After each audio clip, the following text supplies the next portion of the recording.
Jordan Fletcher, how the heck you doing, my man? Are we rolling? I think we're rolling. Yeah, heck yeah, I think we're actually rolling. Sweet. That boy, was the dude. most casual. Like, Yeah, dude. he Sweet. boy. just goes, all right, and you go, Jordan Fletcher. I'm like, what? Yeah, well, you've been doing a lot of the interview thing, the radio tour thing. That's just been how long you been doing that now? It's been I haven't seen you. It feels like a year, maybe a year and a half. It's the last time I saw you. Yeah, it's been a minute. We've been doing this radio thing for since April. I So think. it's just been nonstop. Just they tell you where to go and they send you out there. And if it does, it's honestly the better it does, the more you do, because you go back and you do these different radio stations and play shows and whatever. So yeah, it's been fun, but it's been busy for sure. Yeah, because I've heard the radio tour grind is different from the regular tour grind. Because you've been used to you've been doing the regular tour grind as a musician, as an opener, like going out doing your own thing for years now. That's how you and I first met, was on the road. 6 years. I've been road dogging it for 6 years in one way or another. Yeah, like I started with Job. Like I'd been in town for a couple months. So 2016, I got on the road with Job Fortner playing drums. And then I did that for like 6 months, and then met Gary and Charlie.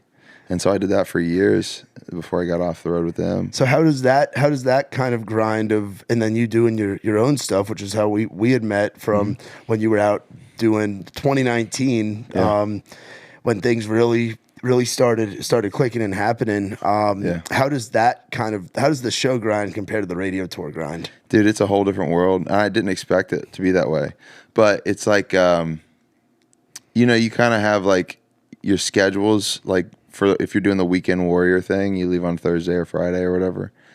And, if you've got a travel day, it's a travel day. And if you're waking up early to go to a show, that like, you've got sound check and everything, and you can kind of build up to the whatever show it is. Yeah. But with like radio tour, it's like there were days that we were doing 3 shows a day, to where it was like literally 3 airplanes, like in different parts of the country. So it was crazy.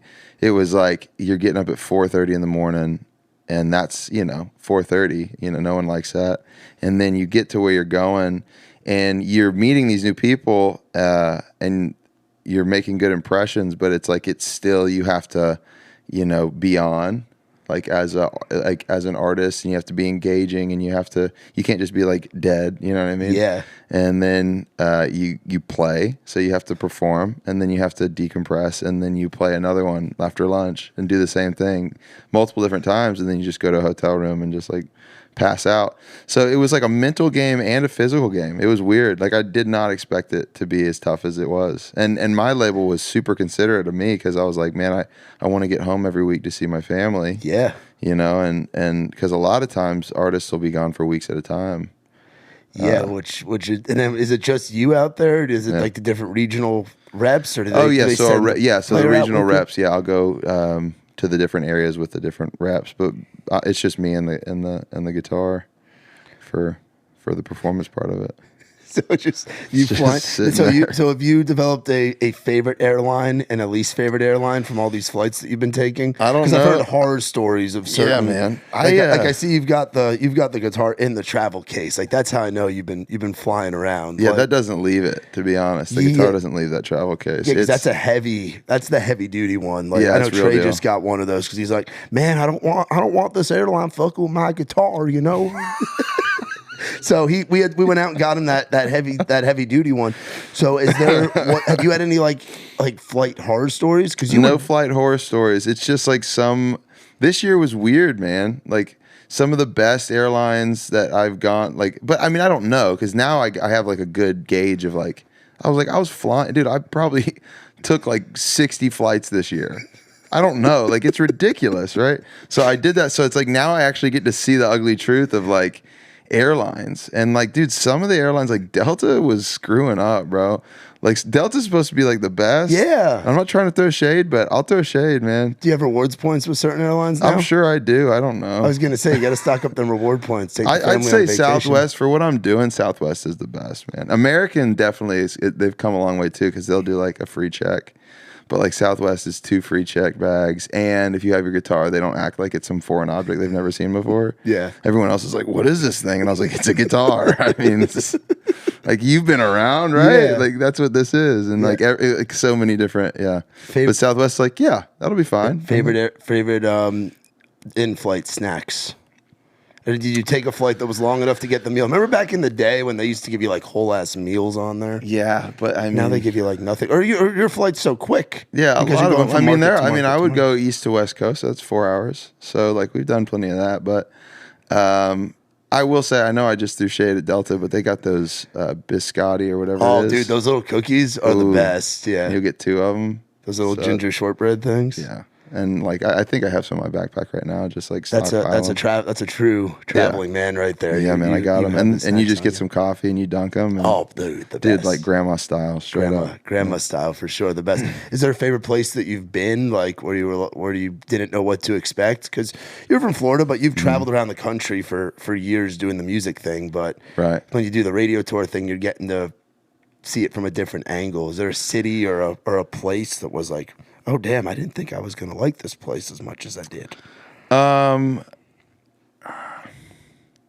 That's a tough one because so much of it was just going and meeting people. Oh, so you didn't leave, so it was just a lot of it was just kind of in and out. So to answer your question, I'm not answering it right, but my favorite place to travel was LA.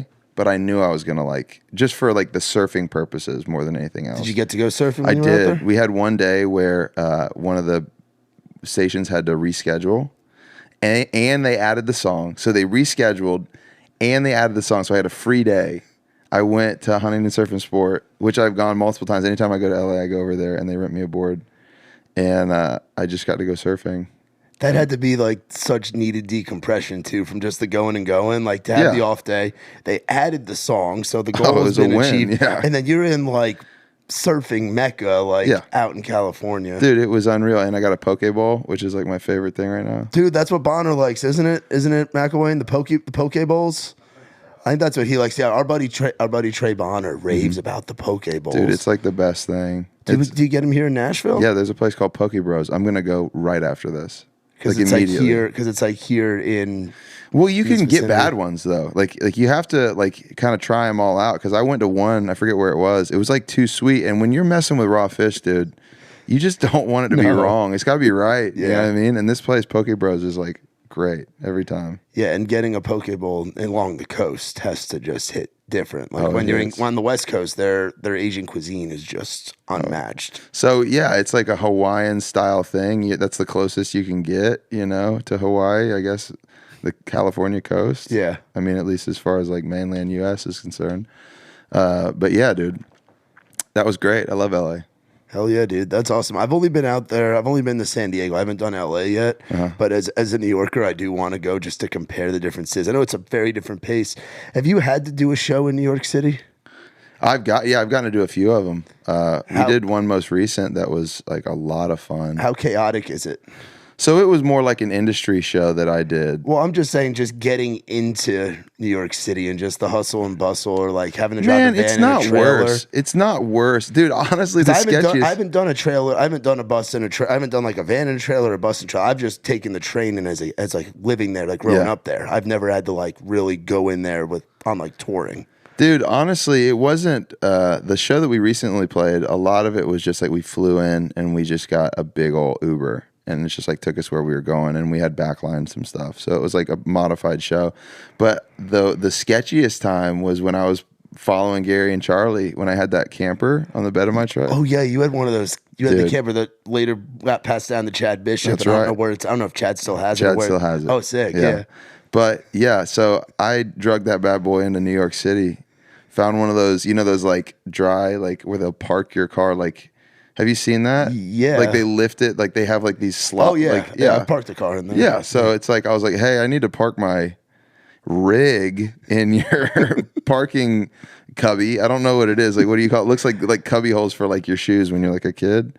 But yeah, they have like a big crane that like put your car in there. And they were like, yeah, no big deal. And I was like, yeah, I'll be back in like 20 hours. It was like by the hour kind of deal. because I guess it's just so expensive to park Yeah. a car there. We played a show. I come back like 20 hours later. It was like, yeah, it's like $250, and I was like, are you kidding me? So yeah, it was just kind of crummy because it was just so expensive. Yeah, so you drove that truck. Oh yeah, I've done that multiple times. Just you with the By my camper on lonesome. the back. Because Oh, I yeah. remember Nikki T with Raised Rowdy did a video of it, like a The tour. cribs, the MTV cribs The style MTV thing. cribs Yeah. of the in the bed camper. Yeah, dude, Fletch Carlton. Like, so how would that work? You just would go wherever, instead Yeah. of getting a hotel room, you would just go. Now, would you drive to the next city after the show, or would you just stay in the parking lot, or I find would a get down the Love's, road. or what? So Planet Fitness for sure. The the showers, baby, The black yeah. card, dude. You get that. You can go to any Planet Fitness. You get a workout if you're still jittery because undoubtedly you had a couple Bang energy drinks on your way. Oh, if you were with Muscadine, I used to drink 1,000%. I used to drink 2 or 3 of those a day when I You're was with Gary and Charlie. How's Like, the heart? It's good now. I haven't done it in like Yeah, it's almost still 2 ticking. years, but dude, I was That's drinking. dangerous, bro. I was drinking so many of those things. Yeah. I feel like they've kind of chilled out, like promoting it probably because of the health problems. Yeah. They're like trying to like, hey, maybe we shouldn't push this so Yeah, hard. dude. I mean, it used to just I would never go to the gym with them because I'd have to be at the merch table. Like Right. when you're doing the merch guy thing, as you know, Yeah. you're there. You don't really get the time because between when you get there and doors and all that, when doors are going, you're on. You have to be working. But I guess they would decompress from, like you were saying, when you're on the Bang, you just go to the gym and work it out of your system. Yeah, man. It's even if it's like 3 a.m, because I would do that. I would get on the road, head where I was going because it was just me, and then I would park in Planet Fitness. I go work out, take a shower, brush my teeth, and hop in the camper, and just wake up in the morning and finish the drive. So I mean, that was kind of my process the whole time, and it made it pretty reasonable, honestly. Like I would suggest anybody to do that. You know what I mean? Like if Yeah. you were trying to save some money and actually tour with, opener budget. Yeah. Yeah. Because it is that opener budget is a grind, man. Yeah, it's slim, So it's like if you can do it and just pay for gas, you might break even. I mean, because hotels are 100. Yeah. What were some of your merch selling tactics from back in the day? I didn't. Did you have any tactics? I was so bad, dude. You had to have some tactics. Like I put the boyfriend or the husband. I used to put the boyfriend or the husband on the spot and be Yeah. like, "Is she really your porch swing angel?" Dang. And then the guy would look at me like, "Oh, screw, like fuck you, man." And the girl would be like looking at him like, "Well, am I?"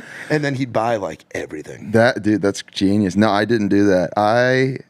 If I made Gary and Charlie any money, I'd have been surprised. I was such a bad merch guy, dude. I was the worst. Dude, I think I have like 6 or 7 shirts that I just like took because I forgot to bring enough clothes. And I couldn't wear the same shirt 3 days in a row for different shows, and so like I had like 3 of those, Like the old original WD-40 blue. No, like the blue one with the fly fishing rod. You remember that? Oh yeah, the Dude, fly yeah. rod, the WD-40 shirt, Yeah, with dude. that's like the black, where it's like the gray. They trade like they had a lot of shirts that were. They did a good job with that merch, and they still do to this day. Dude. And their crowd just buys so much of it. Yeah, man, they've got a The great. Brandy Hewitts and the They're Lauren Farr. killing You know the 100%, Viners, yeah. dude. Yeah, they're killing it. But no, I guess my only tactic was I used to take their CDs, like their physical CDs, and I would like do a little rainbow. I'd spread it like that on the thing, and then I would like move one like that much, so it was like perfect, and then one was like kind of screwed up, because anytime like without fail, someone would walk by and they'd have to fix it, and then they'd like look at it, and I'd be like, "You want that?" And they'd be like, "Yeah." And I'd be like, "All right."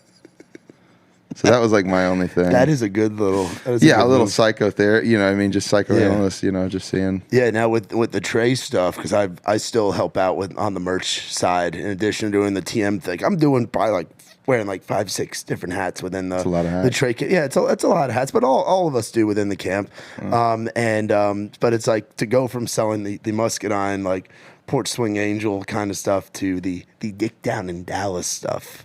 Is that a whole different vibe? Oh, dude, I can say whatever the hell I want to these people. And like you can be raunchy, you can be rowdy. We had Nikki T on the road with us last week we brought him to Blind Horse Saloon. Yeah. And the Coyote Joe's. He did a thing Heck called yeah. Rowdy on the Road, and he basically documented a weekend on the road with us. And of course we bring him to 2 of the rowdiest places in Yeah, the that's like country. Viva La Bam, but for country Yeah, touring. and it's Nikki T, who'd never been there, but as you know, is Dude, like the that's great. king of concerts and content and partying and stuff. And I had him so much. He's like, man, what do I say to these people? I'm like, dude, say whatever you want. Say whatever you want. And Get some stuff off your chest. Like, really, yeah, get some of that anger out, man. yeah, just They'll get take after it, man. Don't worry about it. Yeah. Do you have like a favorite room that you've gotten to play or a place? Dude, I know this. Yeah, I mean,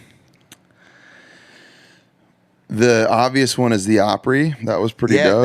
The Opry debut. Yeah, lots happened since we last had. Well, but it's last been hung 3 out. years. You Yeah. don't think about 2019 was 3 years ago, bro. Which is I have a kid. I have a child. Yeah, last time I have a 2-year-old child. Last time bro. we had me, you, and Tyler were talking about sushi and stuff Yeah. like that. Yeah. Cooking. And now you Yeah. got a child. Now I have a kid. So the Opry, of course. But for big me, moment. literally any like honky tonk style venue. So like the 8-second saloons, the Yeah, Rick's Wendell's and Dip and stuff, Ranch. yeah, Like, Wendell's. everywhere, Oh, yeah. bro. Anywhere that's like there is a dance floor and it smells like Fabuloso when you first get there. Yes. And like your feet stick to the carpet, you know what I mean? Like your shoes do. Like that's like, I don't know. It's just my favorite. I don't know, maybe it's just like nostalgia from like how I first started touring. It was like, those were always like the most fun shows.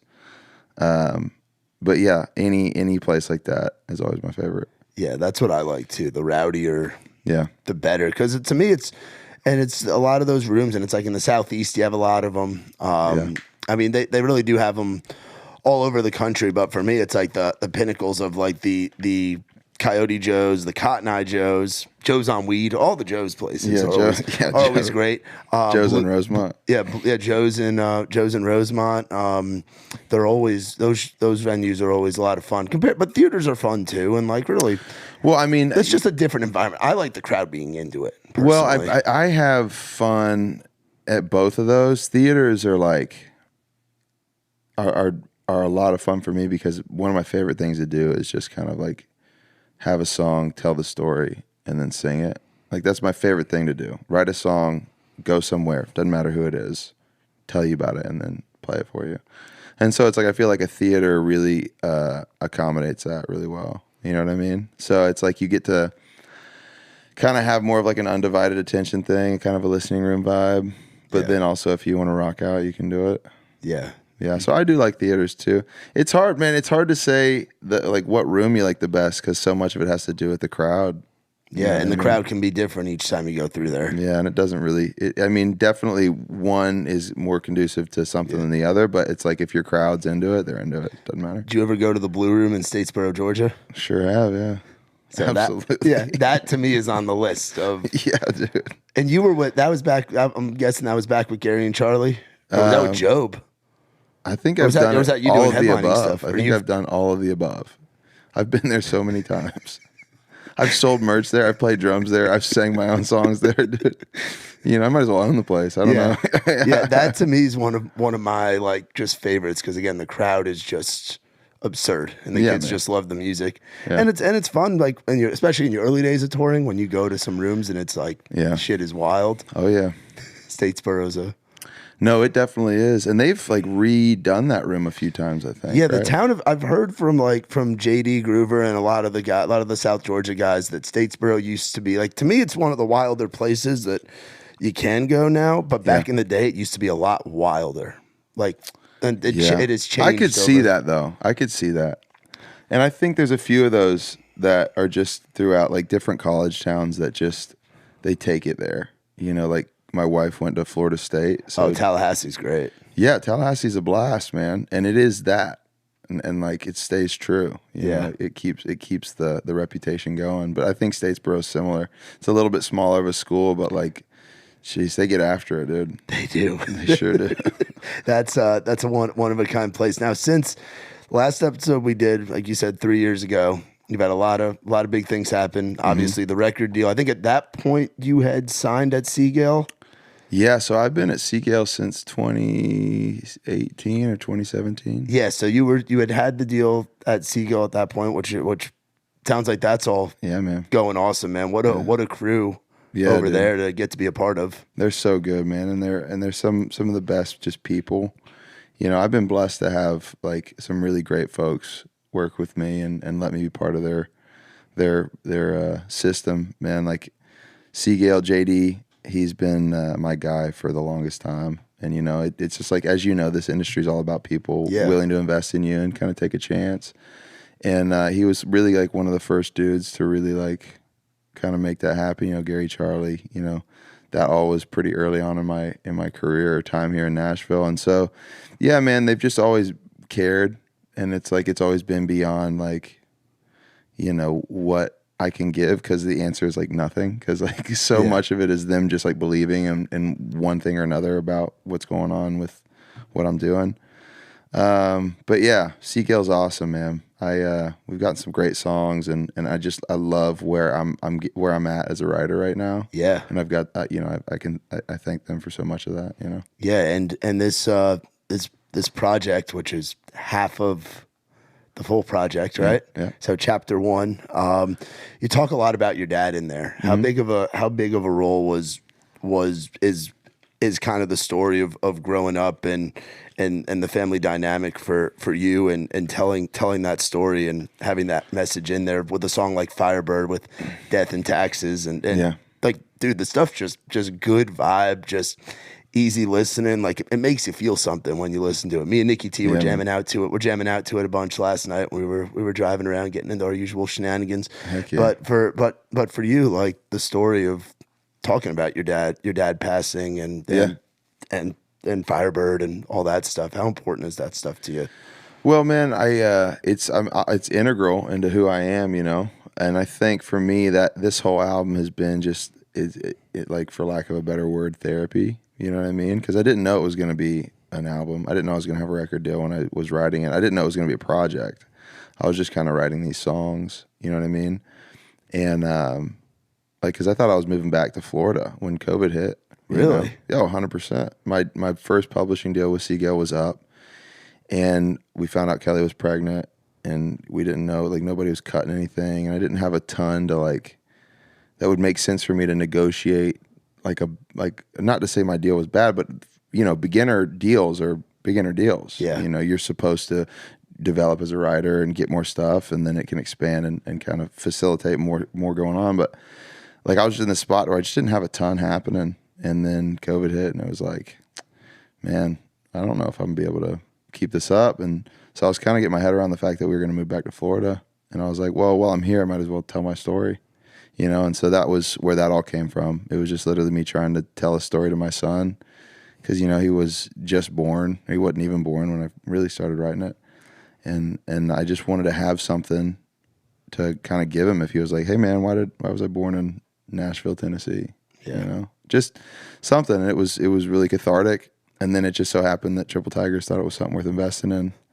And we got to do this album with Dave Cobb, and it's been sick, man. Yeah, what is that like, working with a guy like Dave Cobb that's been around the block for a while and just been it's legend. Insane, man. It was super, super cool. Like I was realizing, like, at the time, it was like that was like the stuff that he was producing was really the only stuff I was listening to. And that's really what got me into loving country music, you know, again. You know, I think a lot of people growing up in the South, like, at least for me, like, I was, you know, anytime I got in my mom's car or my aunt's car, it was, you know, Brad Paisley or Toby Keith or whoever, you know what I mean? And it was like, so I was listening to all that. Yeah.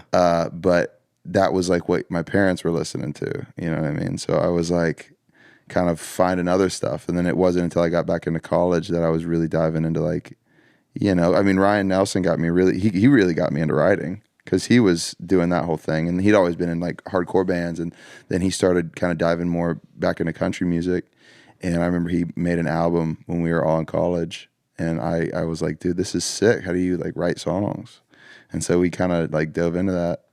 But yeah, it was like, that's what I dove into when I got back into country music, like Jason Isbell.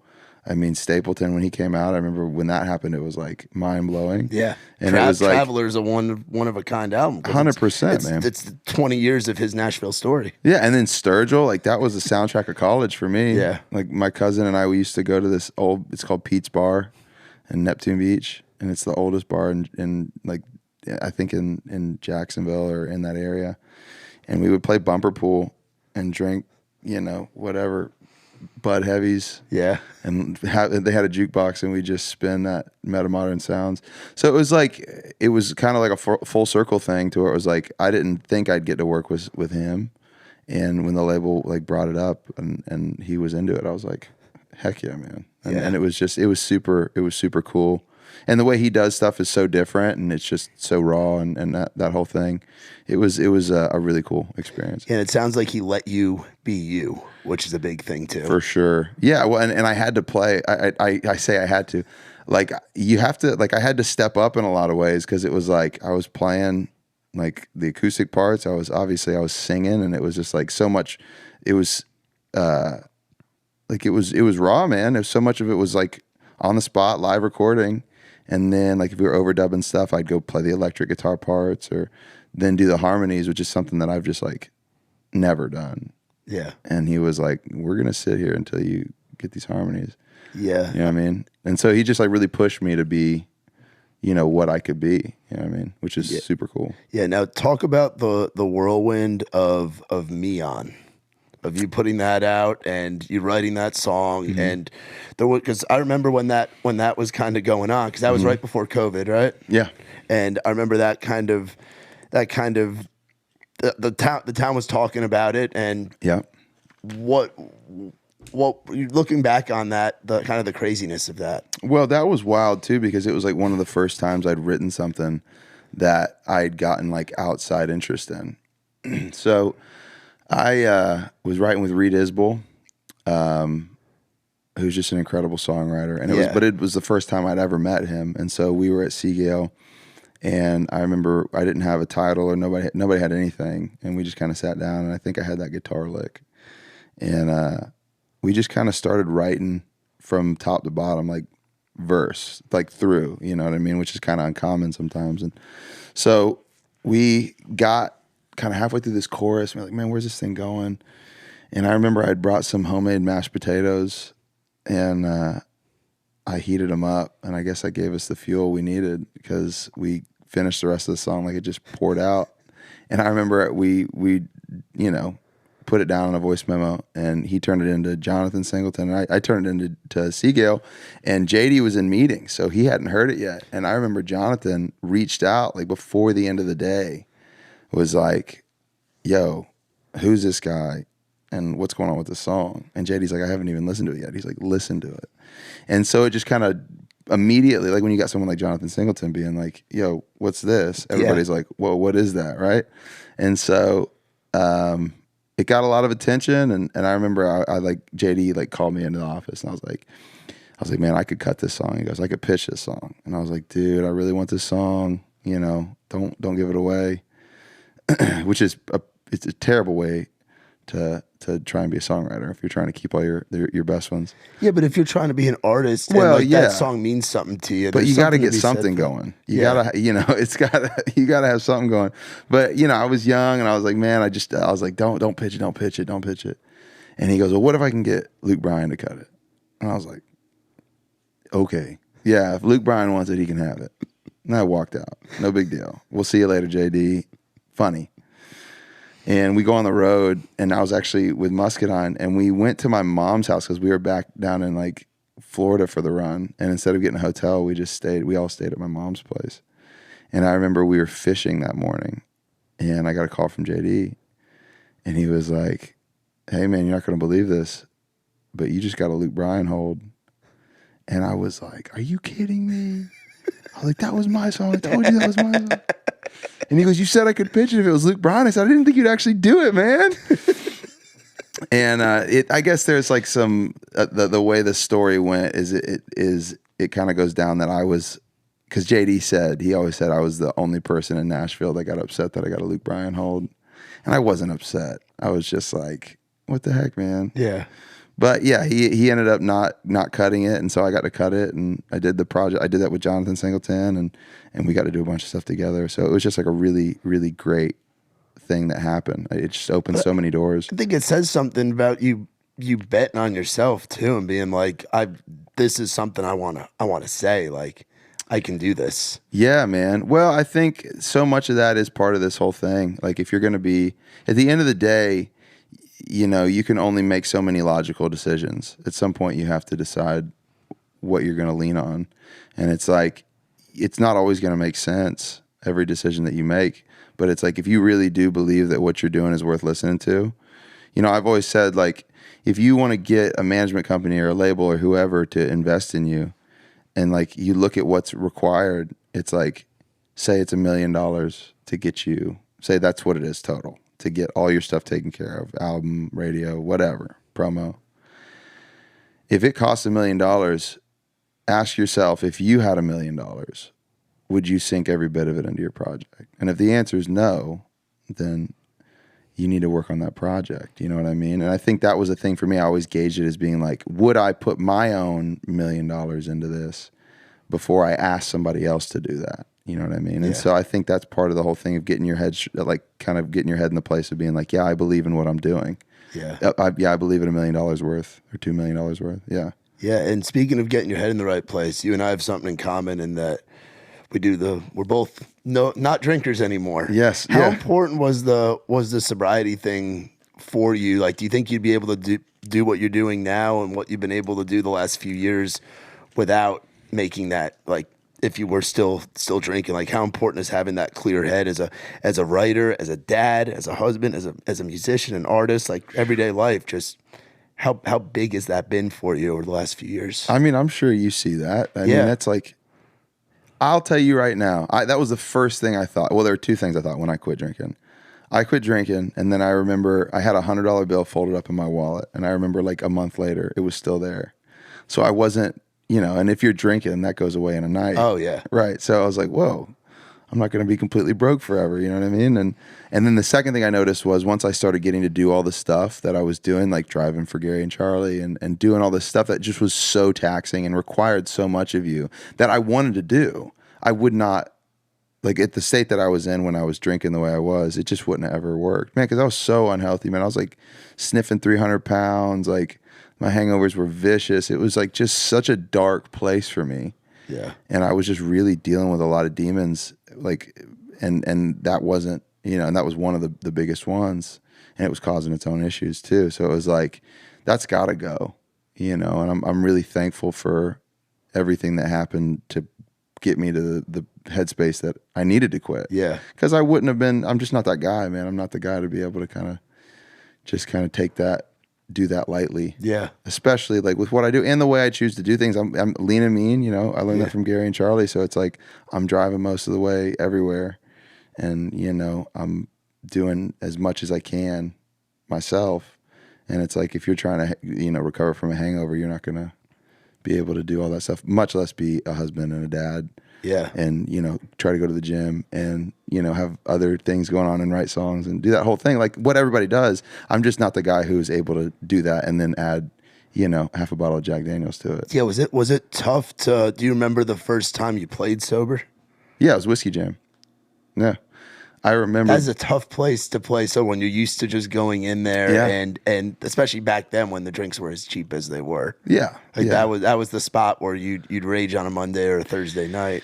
Yeah. And, you know, you think about like the fact that like performance, like at that time, like even writing, like I would get drunk before we wrote to try and, I thought I had to, you know, or I would get drunk before I went on stage or a buzz before I went on stage to you know, calm the jitters. And I was nervous for sure, but I remember once we got through it, I was like, "Yeah, I'm good. I got it. It'll be all good." You know what I mean? It's like I think I had the wherewithal to be like, if I felt like I performed worse, it was just because I was more aware. And it's like if I was flat on that chorus or if I was whatever, it was because I actually noticed it. Because probably, you know, if I was drunk, I would have still been flat. I just wouldn't have noticed it. Yeah. You know what I mean? It's just stuff like that. And you can actually build off that because you're thinking critically and you're doing that whole thing. And you're not to say that drinking's bad. It's just, it was for me. And so it's for me too, man. It's like an allergy almost. Like, yeah, it's 100%. Like just something you can't, like just something I can't handle. You know? 100%, for some man. people. Because there are people who do it steady. Yeah. Oh, yeah. And that they can just do it. And it's fine for them if it's fine for them. You know what I mean? It's like that's so much of that is like a personal, you know, decision. But I mean, it's like if it works for somebody and they can have it in their life and it's beneficial, which it can be. Good for them. Yeah. For me, it was the opposite of that. Yeah. Yeah, and looking back on the old days too, obviously I've gotten close with some of your old housemates, Mister. Yeah. We call it so. Ryan came out. Ryan Nelson. We have a joke. We're gonna make him run a mayoral campaign, Mayor Ryan Nelson, and like he'll come because he did a lot of shows out with Trey last year. Yeah. So like we brought him out and. He had different personalities. So one day he was Randy Nelson. The next day he was Ronnie Nelson. Then he was Ricky Nelson, the dirt track driver. Like all kinds of different stuff. So to us, we call him, like the way I describe Ryan is that he is the definition of what a Florida man is. Now, if you look at, if you were to describe a Florida man to somebody, if someone were to ask you, like, finding out you're from Duval, you're from Jacksonville, what are the big characteristics of a Florida man? What makes someone a Florida man? I would say they got to have long hair, cut off dickies, thigh tattoos, and be kind of scary sometimes. I think that's what it is. What is the Florida man cigarette of choice? Probably a Marlboro. Marlboro Light? Or a Marlboro Special. Oh, the specials, because they want to save the extra 50 cents on that. Yeah, I think it's a special blend. And I take that, I'm stealing that from Ryan's brother, Colin. Because Colin's still in Florida, so he's extra Florida. I think there's a characteristic of being from Florida is you can sometimes make people nervous. Because you just kind of have a little bit of a wild hair. You know what I mean? And I take pride in that. I think that's cool. Yeah. I mean, hopefully I don't make too many people nervous if I ever No. But I do think there is like a characteristic of maybe it's just because of what Florida is or whatever, you know, because it's always kind of like the butt of the joke, but it's always still kind of like a little nervous, you know. Best, and I know hurricanes are nothing to joke about, and stuff's been crazy. It seems like every couple of years you guys get hit with a really big one. Yeah. But best hurricane party story, because I know hurricane parties are a real thing. Ryan's told me about them. I'm sure you and Ryan have done hurricane parties together. Man, I remember there would be times where I don't remember. Yeah, we would just go get a bunch of alcohol and just party, because where we were, it never. So I mean, there's a lot of water because we were near the river, so it would get high, and sometimes it would flood a little bit. But we were fortunate to be kind of in a higher area, like in that area, North Florida. And generally when hurricanes would come, as we've seen, like they'll skirt the coast and kind of shoot off right around like Daytona and like then come back in and hit in the Carolinas. Yeah. So we honestly have kind of always been in like a sweet spot to where it doesn't directly nail us, being in Jacksonville. If it's on the East Coast, but if it's Gulf, like we've seen that too, where it's just done all that crazy stuff. Anytime it goes in the Gulf Coast, it's just such a disaster. But yeah, it was never like I say this. I know a lot of people have lost a lot, but like compared to like what you've seen, like with Ian and all that other stuff, it's like not that catastrophic to where, you know, obviously I think people should be safe. But we were just, you know, we were dumb and 18 and just partying in the garage. We partied. I remember we used to go take this like makeshift skeet shooter down to the end of our buddy's dock and just shoot skeet and like, you know, kind of party that way. I mean, now that I say it out loud, it's super irresponsible because it's like illegal. Obviously, you're just shooting into like the river. You know what I mean? While the storm's coming in. No, I think that was afterwards or something. I remember it not being chaotic, but I do remember that would be all part of the whole, because it was a multi-day kind of event. I've heard a story from Ryan about one night where you guys had a very like crazy experience where you guys, I think, were having to hide somewhere. You guys weren't doing anything you weren't supposed to. It's a night with a truck. So speaking of quitting drinking, the day I quit drinking, this happened. Okay. And it's such a and like Ryan's got like two of those stories, because you know that one time they got shot at too while they were driving here in Nashville. That was a weird that was like a weird time. It was like within months of each other. But like what happened with us was I quit drinking Christmas Eve. Christmas Eve was my last time drinking. And then Christmas Day I was like, that's it. Fresh start. Yeah. And I remember that night going over, because we would always go over to Ryan's parents' house to like, that's where we all got together, because like Chris, Ryan, our buddy Chaz, like we all lived like within an hour, like within a mile of each other. Chaz was literally my neighbor, and then like, so we would all go over to one person's house, and like I went over to Ryan's, and everybody was like, hang in, and I was like, guys, I quit, and blah blah blah, and I was like, okay, cool, blah blah blah, you know. And so we were having just like a night like normal, and I was like just trying it out, being sober, and I remember it got like 2 a.m. and I was sober as a judge, and we were just like walking around the neighborhood after like the party had died down, and Ryan and I were just talking like we always would, just talk about industry, whatever. Yep. And I remember we were just like sitting on the front of his neighborhood, which was right on State Road 13, and it was super foggy that night. Like you couldn't see, like I wouldn't be able to see your oven over there. It was so foggy. And I remember this, like a car would come every like 15 minutes, and we're just sitting there talking shop. I mean, 2 a.m. And I remember seeing like this glow come, and we'd see it, you know, headlights come through. And then after a while, I remember seeing this one car move kind of slow, and it was like kind of cruising through. It was probably going, 40, 45. And I just remember seeing that, and it was kind of a sketchy looking car. It looks like it'd been like faded. It was like blue at one point, but it was like faded gray, and it was like like this SUV, and like the rear shocks were like completely bottomed out. Like it was just like not well taken care of. Something you would notice, you know what I mean? And it like had all these like sap stains from like being just under a tree for years or whatever. So it's just like this pretty bad looking vehicle. Yeah. And I remember they drove by, and I just noticed it, and like neither one of us said anything about it. We were just kind of talking. But if you go down 13 and then you kind of take this loop, you can be back in about 10, 15 minutes. And I remember about 15 minutes later, slow lights were coming from the same direction, and they were going about 30 and 25 or 30, considerably slower. And they drove by us, and we were talking, Ryan and I were talking, and we both looked over at it, and we stopped. And I looked at Ryan, and Ryan looked at me. He goes, "Should we run?"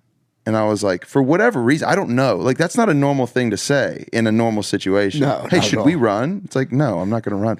No, but we both, he looked at me and goes, "Should we run?" And I looked over there, and like right at that moment, that car turned into a neighborhood and hit its reverse lights. And I said, yeah, we should run.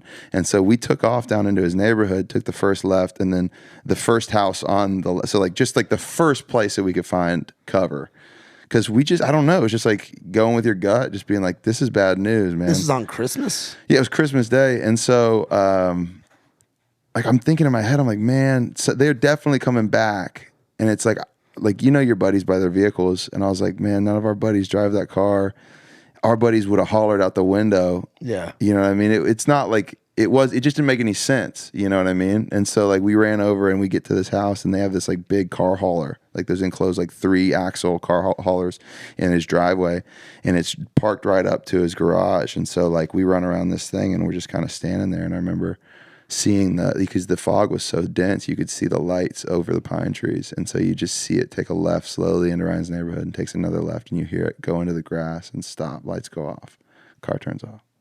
You hear the doors open, and you hear people start, like multiple footsteps walking through. St. Augustine grass is like really rough and crunchy. You can hear it. And so like you hear them walking through. And I remember sitting, I was standing here, and Ryan was like crouched back here. He could kind of see through like the crack, like right where the trailer was parked, and the I just realized how long the story is. Yeah. But you're good. And the garage. And he's standing there, and there's like this pile of bricks, and Ryan's got a brick in his hand. And we're like straight up fight or flight. Like we're cornered. Like it was freaky, man. And I remember standing there sober, and I remember thinking to myself, I was like, what a hell of a day to get sober. Like, good night. And so I'm standing there, and I hear these people walk, and Ryan says, like, afterwards we were talking about it, and he said there was someone like just like right there, like just right on the other side of that trailer. And it's multiple people. And I remember being like, somebody's walking around here, and I was like, I am a grown man. I'm assuming these are grown people. I'm going to talk about this. I don't hide. It's like, what's the problem here? That's where my head was. And I just remember being like, forget this. I'm not afraid. Literally started walking, like I was about to walk and come out from behind the trailer. And it was like, God was like, nah, dude. Like a physical reaction. Like I'd never felt darkness like that. Like a real darkness before in my life. I was like, whatever's on the other side of this trailer has no good intention for me. And I just remember we just stayed put. And I guess at some point they skirted out, because I remember just being like, after a while we kind of didn't hear anything. We kind of peeked around, and yeah, they were gone. But it was crazy. We were hunted. I think that's what it was. Which is just absurd for a Christmas, just hanging out with your buddy in his neighborhood. Yeah, Merry Christmas. What do you guys have been? Yeah, Merry Christmas. Yeah. No, it was crazy, bro. It was sorry for that 15-minute long story. Dude, we love the stories like that, dude. Yeah, man, it was horrifying. You know what I mean? Like, I'd never, because I'm not a fighter. I never got in fights. No. You know what I mean? Not even like growing up, I never got in fights. Like, I don't know. I've just never been somebody. I mean, I've also never been like, nobody's like run up on me trying to fight before. Yeah. And so I was sitting there, I was like, man, is this going to be like, is this like the one? Like, am I going to fight out of here? My first day sober. Yeah, my first day sober. With Ryan? Yeah, with Ryan. Hiding behind a car. Yeah, with a brick. I mean, you got pretty good odds at that point. You know what I mean? With Ryan and a brick. Yeah, Ryan's got a brick. We fight our way out of it. We'll be all right. Yeah. No, but I don't know. It just seemed pretty dark. You know what I mean? Just like the whole thing felt just like there was like some pretty evil intentions behind it. Yeah, well, the world it works in mysterious ways, and the good Lord has a plan for everybody. Man. Yeah. So I'm still here. Yeah, you feel like a lot of what you've done, like your relationship with God. I know you're a religious guy and stuff. Yeah. Did a lot of that come from sobriety, or have you had that for a long time? I grew up in the church, and I grew up Baptist, and you know, I think that was a big part of me, like being able to kind of go to,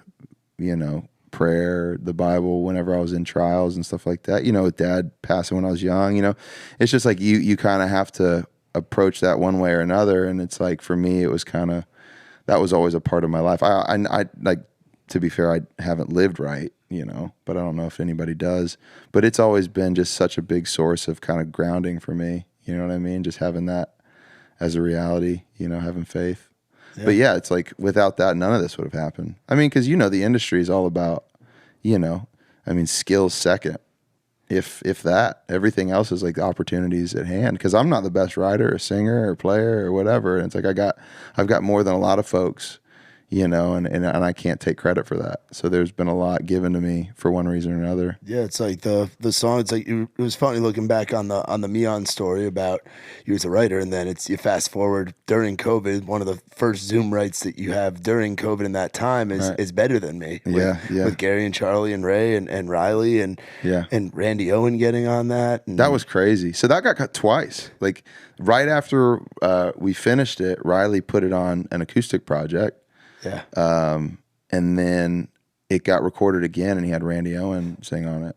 And it was like, holy smokes, that was my first major label cut ever. And for it to be with a guy like Riley that you've known for a while, and it's like all five of you guys have known each other for That's some of the best dudes. Yeah. It's just like really cool that is how that worked, because it's like some of my best friends in the industry, you know what I mean? And they've all been really integral in me getting to do what I do, but also, you know, keeping it, you know, fun to where it's not all industry. Like, those are people that I really consider friends, which is cool.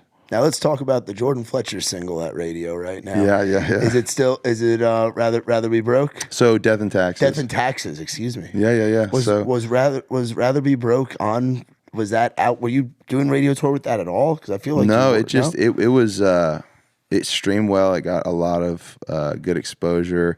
The Highway like really spun it. Like, they made it like Stormy and Buzz, baby. Oh, dude, JR is the dude, man. Yeah, they're good folks over there. All those guys were, you know, they were a huge part in that. And we ran Death and Taxes to radio, and man, it's been a crazy year. You know what I mean? So it's been fun.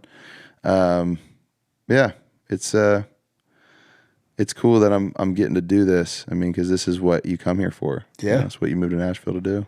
Yeah, amen. And for it to be a song, like for it to be the first song on the project, on chapter 1, which is the stuff that you learned from your dad that you're passing down to your little one. Like, man. That's just that's so cool to see it be at radio and at the level that it's at, and be such a personal project for you, man. And like, it's the surreal. fans people getting to really know who Jordan Fletcher is and what you're all about. And that song, I think, describes you and your style so well, dude. That's a great I appreciate it, first single to have there. Thanks, man. Yeah, it's really cool to well, the flip side of that though is like, if they don't like it, they don't like you. You know? Yeah, well, yeah, there is all that pressure and all that stuff, but I think it's a killer song, man, and it is and it's a song people can relate to. I mean, Yeah, man, I appreciate that. Death and taxes, and the things you learn from your parents or guardians, the things that your father says. Yeah, man. Now, real quick, couple last questions. I know we got to wrap up here.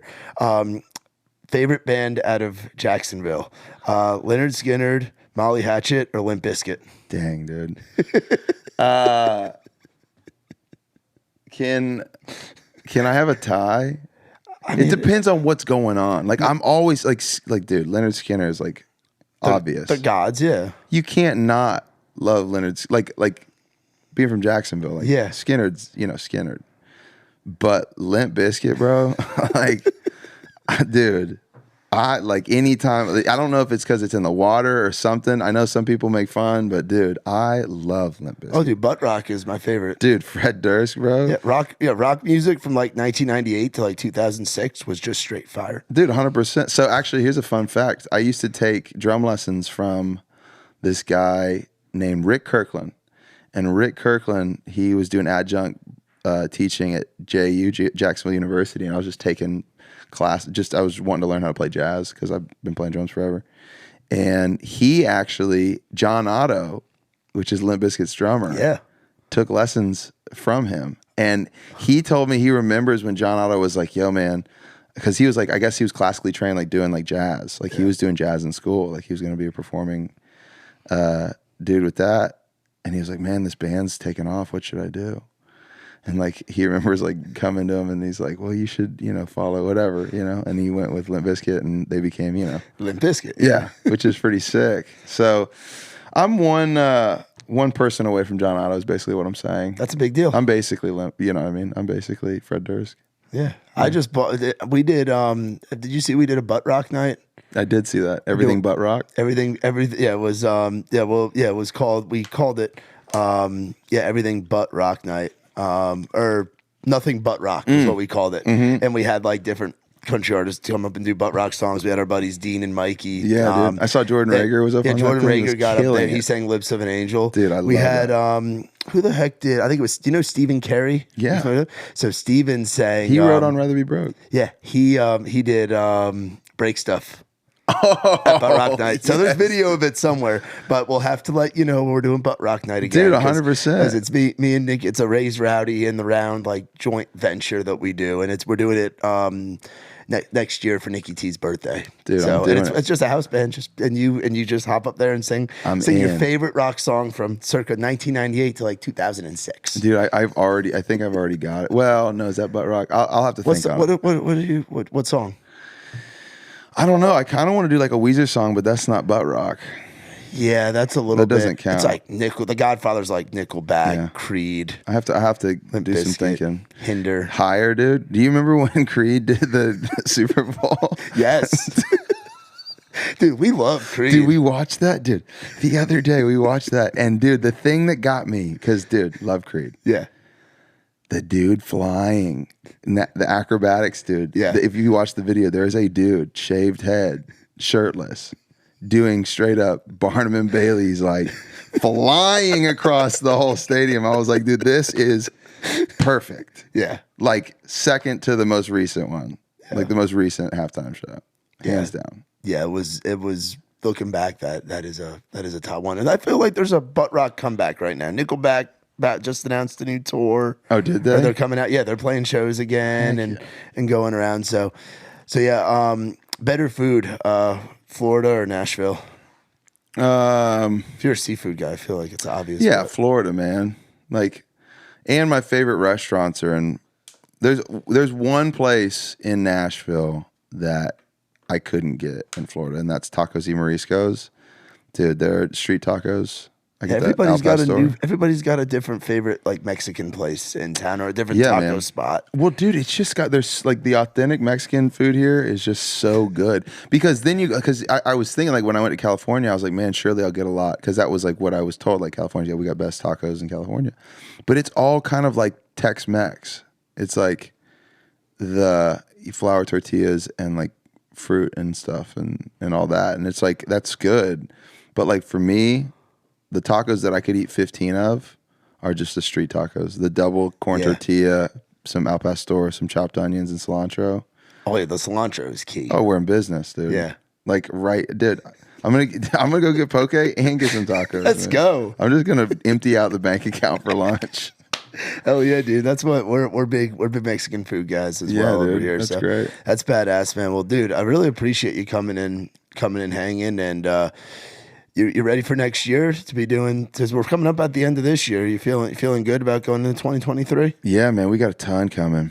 A lot of music. We got a lot of music. We got that whole album that we did with Dave, and it's gonna be released in one way or another, throughout the year. And we've got even more stuff than that too. So, one last thing. How many years you been in Nashville now? Coming up on 7. So, what would you tell yourself if you got to tell yourself something from like 7.5 years ago? Like you're down in Florida, you have some buddies that are getting ready to move up here, like Ryan and all those guys. What would you tell that kid that back in the day, drinking, still getting after it, like playing drums, not knowing what's in store for him coming to Nashville? Yeah, I would. Man, I would tell him to probably hang up the drinking early, and I would probably tell him to start taking vocal lessons. I think that's what I tell him. Because it's like, bro, this stuff's tough. Singing is hard, man. Yeah, I've been taking vocal lessons for a couple of years now, and it has been a game changer. But because up until that point, it was just like so much wear and tear, and there's such a big difference between having technique of some sort and then not. Yeah. And I didn't for the longest time, and now I'm kind of like developing a style and a technique, and it's like sustainable. So like, I guess practically speaking, there's that, and don't drink anymore. That's probably it. Yeah, and the good things will be coming. Yeah, I probably wouldn't want to give it all away, because otherwise, then I probably wouldn't try as hard. The enjoyment of it, Yeah. I probably now, knowing me, I would have been like, oh, if it's gonna happen, then no problem, and I wouldn't have tried. I guess I don't know, but yeah, man, dude, this has been great. Thanks for having me on. Dude, it's been a pleasure, and great catching up with you. It's been too damn long. Well, guys, be sure to check out our boy Jordan Fletcher. Be sure to request at your radio stations. All of our folks around the country watching this, listening to this. Death and Taxes, it's at radio right now. The project Chapter 1, the full project coming next year. Our boy Jordan Fletcher, one of my favorite guys here in Nashville, Tennessee. Big thanks to Jordan for joining us. Be sure to check out our friends at Whaletail Media, Saxman Studios, and our boy Mitch Wallis with The Digital Marketing Agency. Also be sure to rate, subscribe, tell your mama and them. And of course, as always, we appreciate you checking out the In the Round podcast. For my boy Sweet Boy behind the camera and our whole team, I'm Matt Burrill, and this has been the In the Round podcast.